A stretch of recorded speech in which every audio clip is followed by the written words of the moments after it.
Jadi orang beriman yang ideal itu melihat dunia itu dengan tatapan yang kemudian melahirkan pembelajaran. Ada orang-orang menderita, padahal dia baik. Ada orang-orang yang dia itu hidupnya enak, padahal dia berbuat jahat. Oh, dia amati. Kenapa ada fenomena semacam itu? Oh, memang dunia ini ternyata Tuhan ciptakan bukan untuk tempat pemberian balasan. Memang Allah ingin menjadikan dunia ini tempat manusia mendapatkan ujian. Tuh.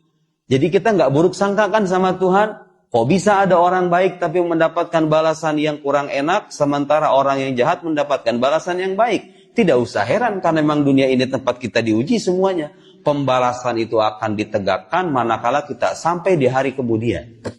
Lihat bagaimana segala fenomena kehidupan kalau kita tatap dengan rasa baik sangka.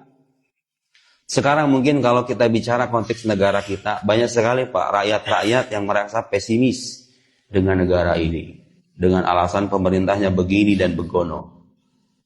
Kalau Bapak mungkin punya peranan untuk ke sana. Kalau saya seperti Ustadz, seperti guru ini, tugas saya adalah mengajar santri, tugas saya adalah memberikan ceramah. Sebisa mungkin saya mengedukasi masyarakat, mengedukasi anak remaja, begitu kan. Saya tidak punya wewenang untuk mengubah negara ini.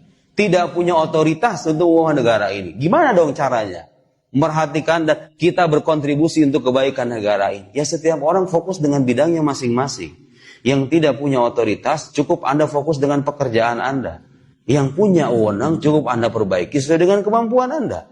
Lihat kalau orang itu sadar diri gitu loh. Saya sadar diri sebagai ustadz.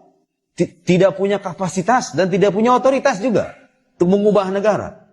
Tugas saya artinya apa? Kalau saya sadar diri dengan pekerjaan saya. Oh saya fokus mendidik santri saya.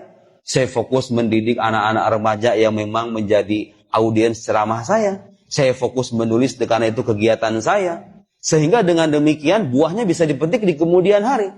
Coba kalau saya anak muda punya kesadaran kayak gitu semuanya tuh. Ketimbang kita mengomentari hal-hal yang kita nggak tahu gitu loh. Atau kita terjebak oleh berita bohong.